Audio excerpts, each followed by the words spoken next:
Hello everyone. I welcome you back to this portal of e-learning and I hope you are taking a very good care of yourself and your family also. Today's topic is the second lesson in your syllabus that is entitled as Lost Spring: Stories of Stolen Childhood. It has been penned down by Anis Jung. Anis Jung, she is an Indian writer. She hails from Hyderabad. In this story, Anis Jung voices her concern over the exploitation of children in hazardous jobs like bangle making and rag picking. Grinding poverty and thoughtless traditions result in the loss of childhood innocence and education. They are denied of a life that is they meant to have, a life of dignity, having been born into and conditioned by a life of poverty. We will discuss a little about the writer first, Anis Jung.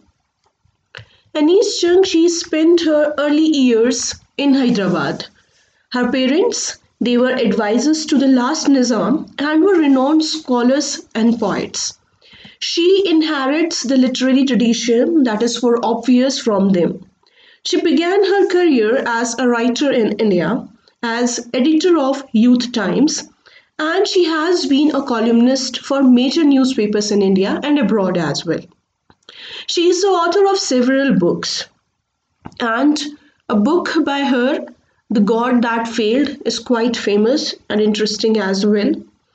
Anis, she exposes a national shame in Lost Spring, the story that we are going to discuss. The children, they are cleaning floors and tables in shanty restaurants, making logs, slates and fireworks. They are weaving saris and carpets, doing petty work, packing and hauling loads in factories and stone quarries. So with her sensitivity and insight, she analyzes the grinding poverty and traditions sanctified by caste and religion, which condemn these children to a life of exploitation.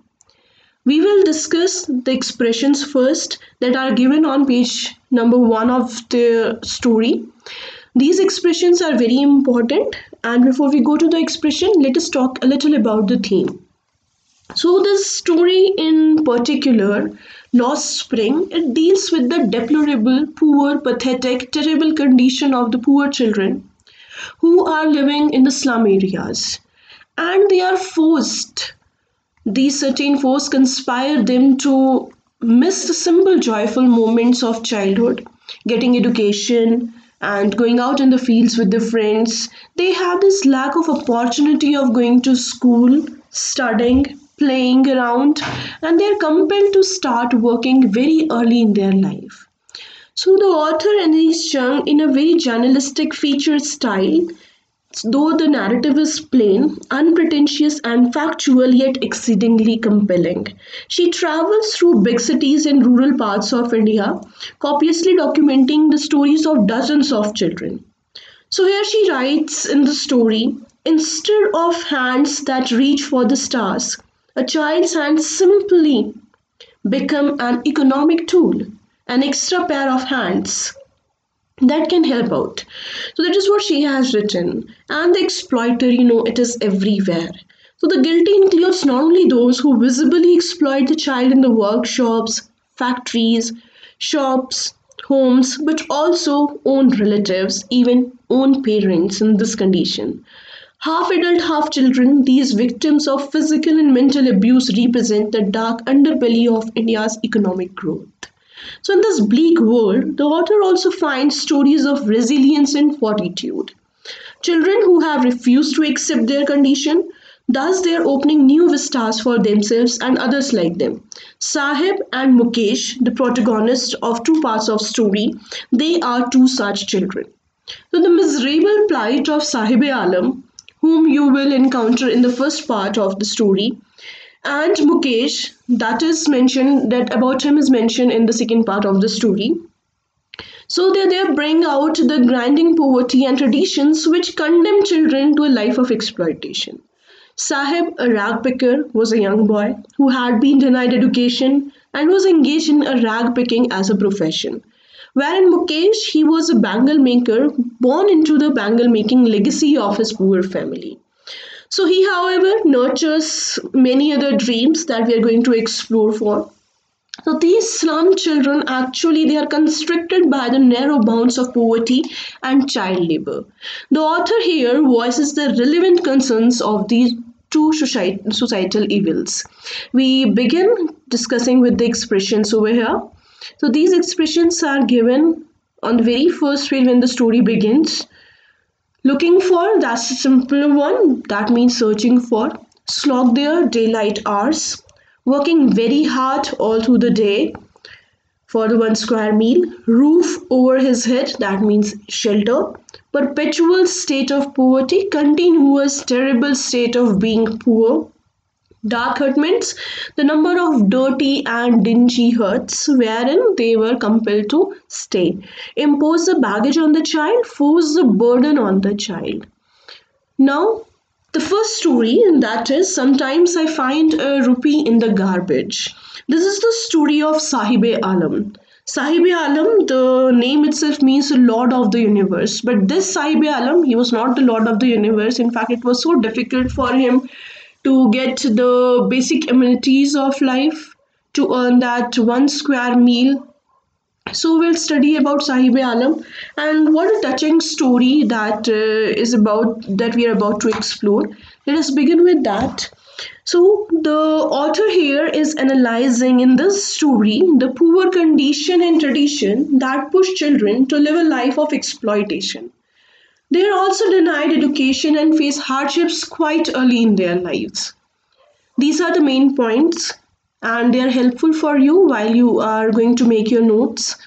The writer comes across Sahib Alam, a rag picker whose parents have left Dhaka, so they were refugees, and the life of poverty to earn a living in Delhi. Now, presently, they are residing at the outskirts of Delhi in Simapuri.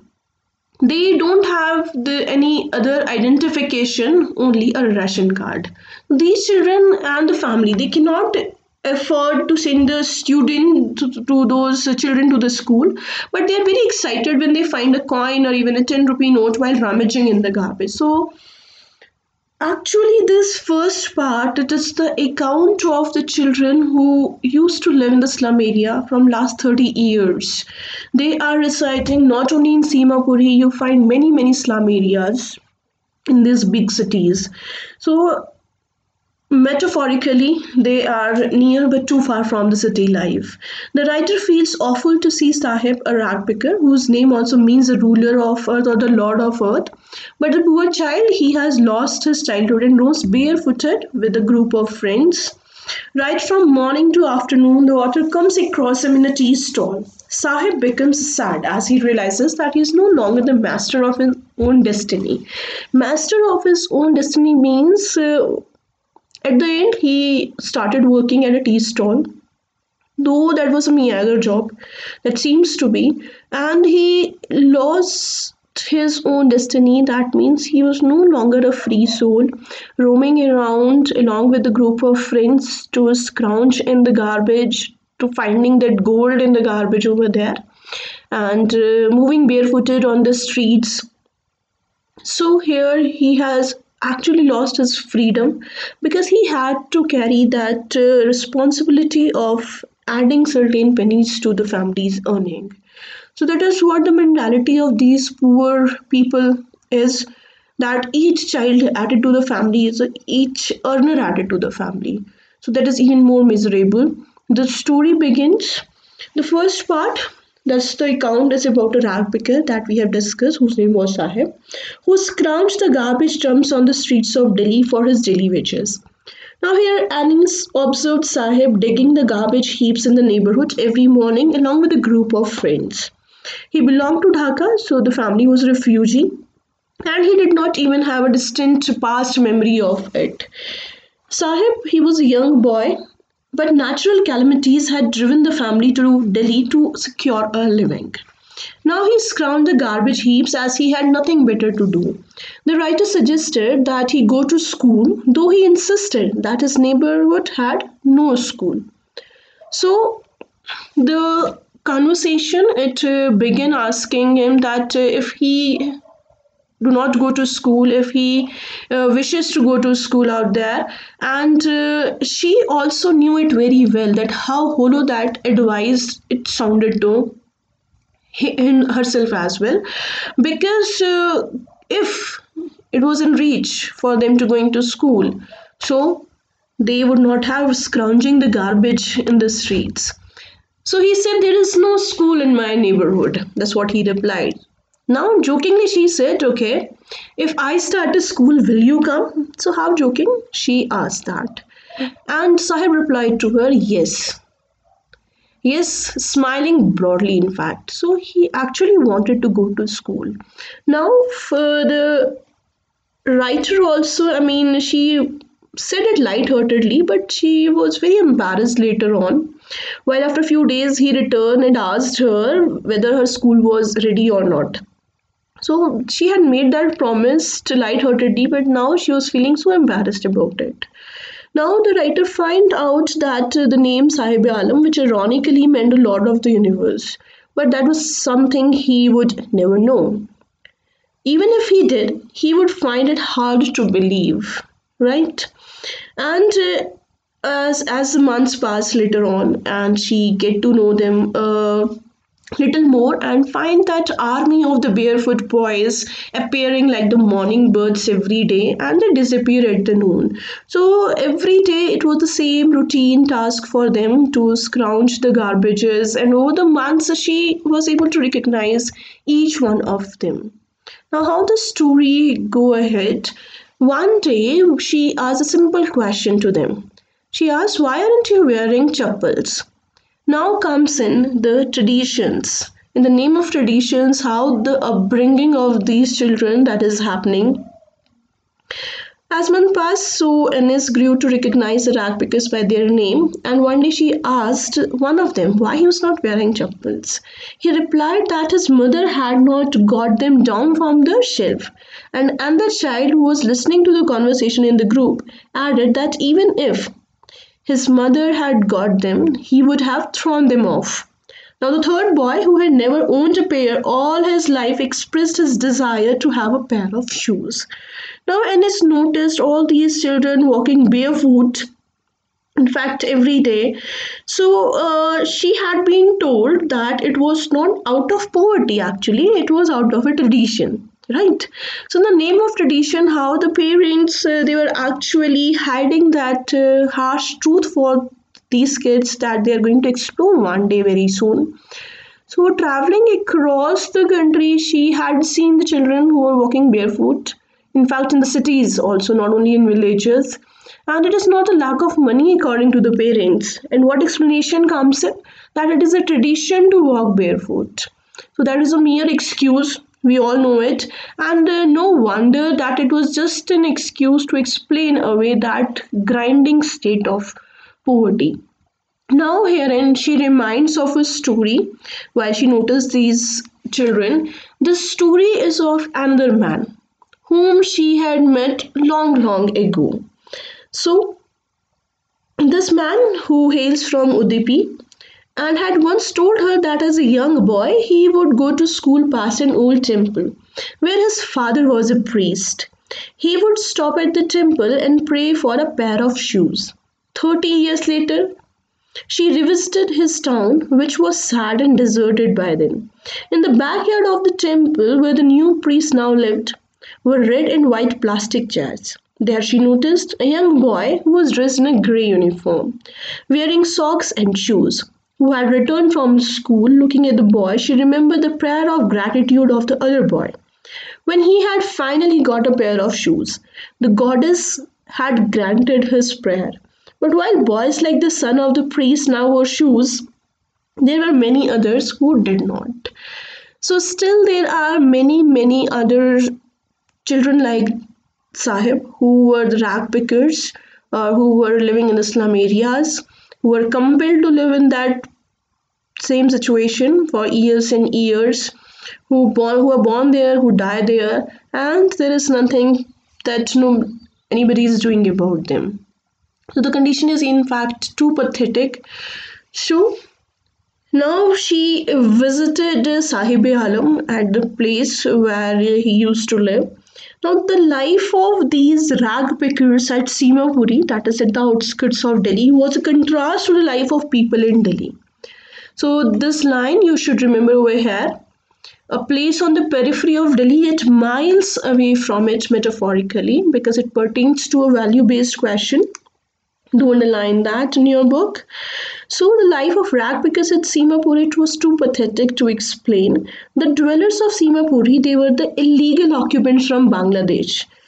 Now you remember this thing, illegal occupants, but they had the ration card, they have a voter ID, and they have every right to vote. So it's all about the vote bank as well. So back in 1971, they came there. So this was where Sahib's family lived. The place had numerous structures that are made up of mud with the roofs of tin and tarpaulin and lacked basic amenities, in fact, such as the sewage, drainage, in fact, the potable water that was not available.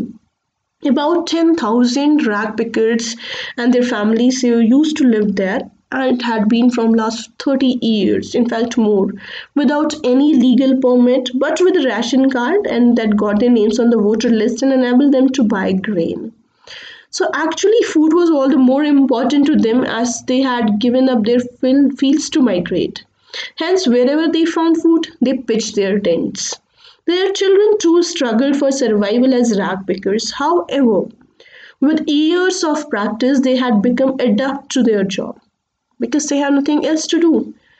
Though scrounging the garbage meant survival to the adults, to the children it was like exploring a heap, wrapped in wonder that what they are going to get that day. They sometimes found a rupee and even a 10 rupee note in that garbage. For adults, it was a means of survival, and they lived there for years and years, and the condition it was the same.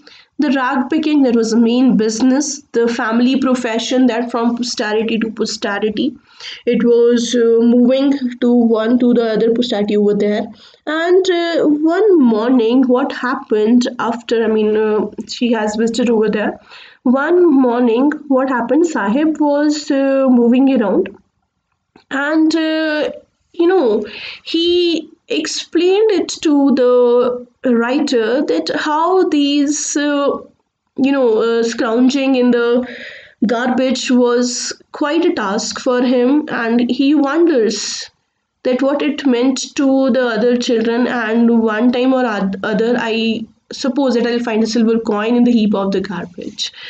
So that is how it goes on for Sahib. Now, later on, one winter morning, the writer she noticed Sahib. He was standing by the fence gate at the neighborhood club, and there the two young men they were dressed in the white dress, and they were dressed in white, and they were playing tennis. And he said that I like this game, so someday maybe he was dreaming of playing it. Now the gatekeeper lets him use the swing at least. So Sahib too was wearing the tennis shoes that day, and that looks a little strange over his discolored shirt and shorts. And he said, someone has given them to me. And the fact that they are discarded shoes of some rich boy who perhaps refused to wear them because of a hole in one of them, it actually was not bothering him much. At least he had that pair of shoes. So for one who has walked barefoot, even shoes with a hole is a dream come true. But the game he was watching so intently, it was out of his reach, and that was the harsh reality that he will accept one day in the times to come, not very far but too soon. Now, another morning, Sahib was on his way to the milk booth and he held a steel canister now, right? He was moving to the tea stall where he has started working, and this work will pay him 800 rupees in a month and all his meals. So the writer over here, very curious, and asked him, does the job like by him? So his face, it has lost that carefree look, and the steel canister seems heavier. Do remember this line, the steel canister seems heavier than the plastic bag he would carry so lightly over his shoulder. Because he was no more a free soul. He had to bear the responsibility of the family, and he is no longer his own master. who was moving from one place to another, was just scrounging the garbage along with a group of friends. So, how this condition it trapped him later on. He was already in a trap while he was in that condition of the grinding poverty, the degraded environment over there, and this he was now trapped in a future wherein the only task that he is going to do, he's going to perform, for the survival was to earn those 800 bucks in a month. So, unlike his parents who sifted through the garbage dumps for their survival, Sahib took it to a treasure trove. He used to, wondrous and magical. And now onwards, he's not going to be that carefree and the free soul. He was secure working at a tea stall now, where he received daily wages, was given regular meals. However, it can be guessed that he was unhappy as he does not answer the writer when asked if he was happy. The writer also noticed that his face no longer carried that carefree look. He looked burdened with the responsibilities. So now Sahib Alam, the Lord of the universe, is no more his own Lord. That is the end of the part 1. Stay tuned for part 2. I will discuss certain questions also. It is followed by an assignment as well. Thank you so much for the patient listening. Make your notes very well. Go through it number of times as you wish for. Thank you so much, everyone.